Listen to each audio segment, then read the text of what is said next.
अथ तृतीयोध्याय। चंचुला का पाप से भय एवं संसार से वैराग्य। शौनक जी बोले, हे महाभाग सूत जी, आप सर्वज्ञ हैं। हे महामते, आपके कृपा प्रसाद से मैं बारंबार कृतार्थ हुआ। इस इतिहास को सुनकर मेरा मन अत्यंत आनंद में निमग्न हो रहा है। अतः अब भगवान शिव में प्रेम बढ़ाने वाली शिव संबंधिनी दूसरी कथा को भी कहिए। अमृत पीने वालों को लोक में कहीं मुक्ति नहीं प्राप्त होती, किंतु भगवान शंकर के कथा अमृत का पान तो प्रत्यक्ष मुक्ति देने वाला है।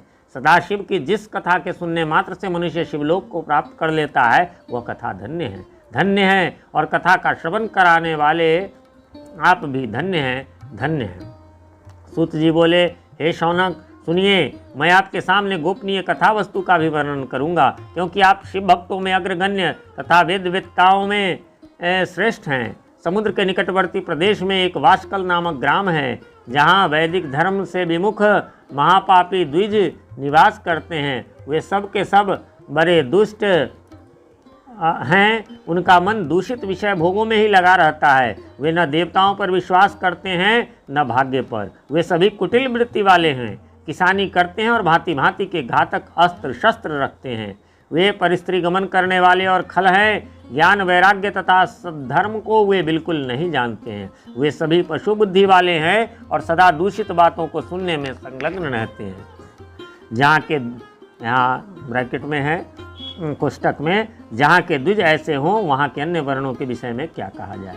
अन्य वर्णों के लोग भी उन्हीं की भांति कुत्सित विचार रखने वाले, स्वधर्म विमुख एवं खल हैं। वे सदा कुकर्म में लगे रहते हैं और नित्य विषय भोगों में ही डूबे रहते हैं। वहाँ की सब स्त्रियां भी कुटिल स्वभाव की, स्वेच्छाचारिणी, पापासक्त, कुत्सित विचार वाली और व्यभिचारिणी हैं।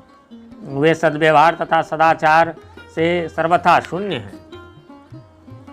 कुजनों के निवास स्थान उस वास्कल नामक ग्राम में किसी समय एक बिंदुरा नामधारी ब्राह्मण रहता था। वह बड़ा अधम था, वह दुरात्मा और महापापी था। यद्यपि उसकी स्त्री बड़ी सुंदर थी, तो भी वह कुमार्ग पर ही चलता था। काम वासना से कलुषित चित्त वह वेश्यागामी था। उसकी पत्नी का नाम चंचुला था। वह सदा उत्तम धर्म के पालन में लगी रहती थी, तो भी उसे छोड़कर वह दुष्ट ब्राह्मण कामासक्त होकर वेश्यागामी हो गया था। इस संसार में कुकर्म में लगे हुए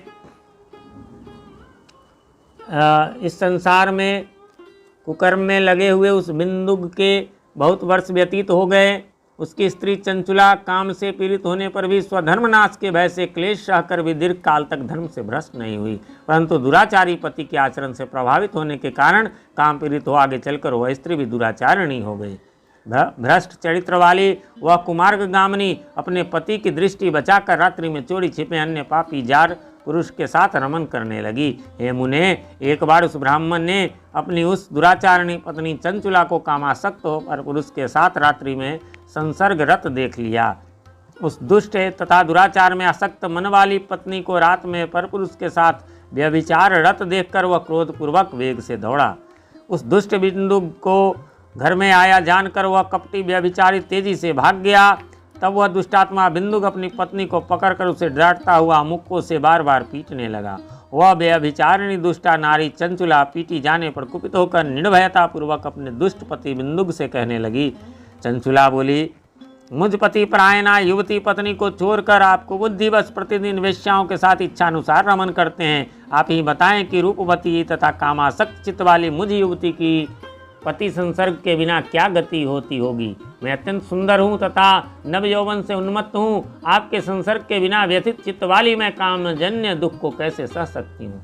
सूत जी बोले, उस स्त्री के इस प्रकार कहने पर वह मूढ़ बुद्धि मूर्ख ब्राह्मण अधम स्वधर्म विमुख दुष्ट पापी बिंदुक कहने लगा।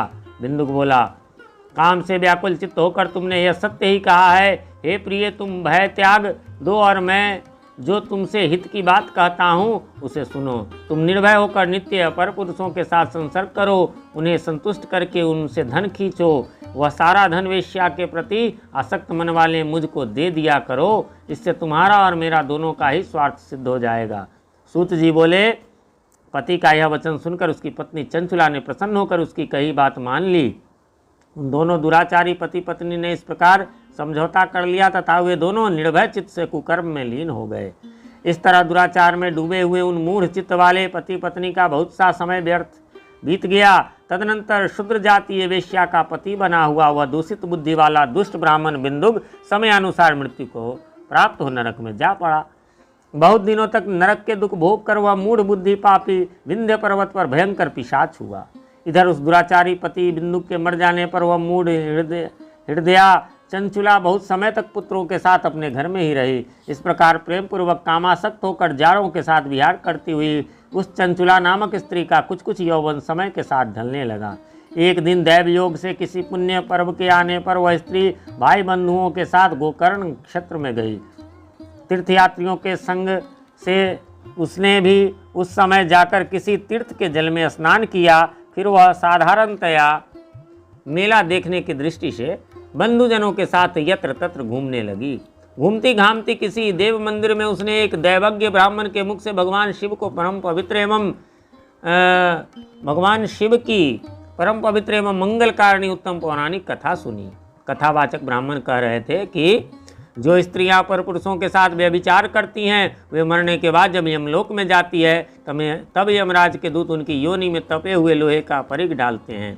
पौराणिक ब्राह्मण के मुख से यह वैराग्य बढ़ाने वाली कथा सुनकर चंचुला भय से व्याकुल हो वहाँ कांपने लगी। जब कथा समाप्त हुई और लोग वहाँ से बाहर चले गए तब वह भयभीत नारी एकांत में शिव पुराण की कथा वाचने वाले उस ब्राह्मण से कहने लगी। चंचुला ने कहा, ब्राह्मण, मैं अपने धर्म को नहीं जानती थी, इसलिए मेरे द्वारा बड़ा दुराचार हुआ है। स्वामिन, इसे सुनकर मेरे ऊपर अनुपम कृपा करके आप मेरा उद्धार कीजिए।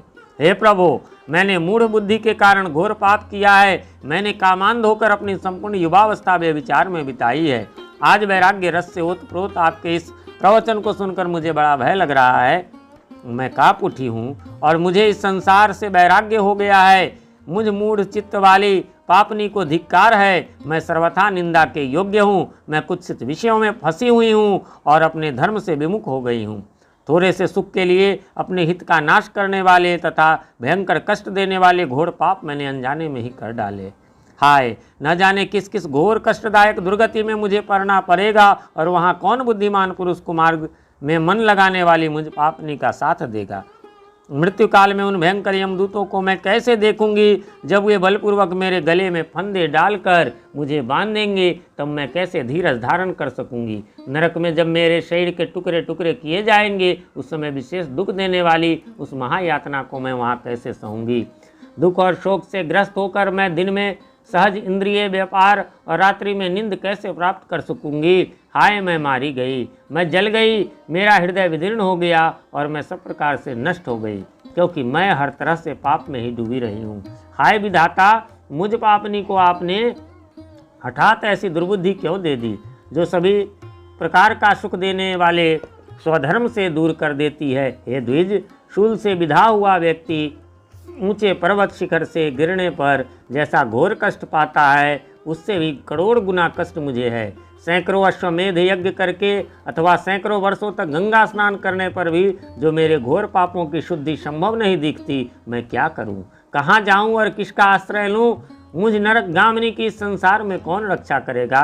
हे ब्राह्मण, आप ही मेरे गुरु हैं, आप ही माता और आप ही पिता हैं। आपकी शरण में आई हुई मुझ दीन अबला का उद्धार कीजिए, उद्धार कीजिए। सूत जी बोले, हे शौनक, इस प्रकार खेद और वैराग्य से युक्त हुई चंचुला उस ब्राह्मण के चरणों में गिर पड़ी। तब उन बुद्धिमान ब्राह्मण ने कृपापूर्वक उससे उठाकर इस प्रकार कहा। इस प्रकार श्री स्कंद पुराण के अंतर्गत शिव पुराण महात्म्य में चंचुला वैराग्य वर्णन नामक तीसरा अध्याय पूर्ण हुआ।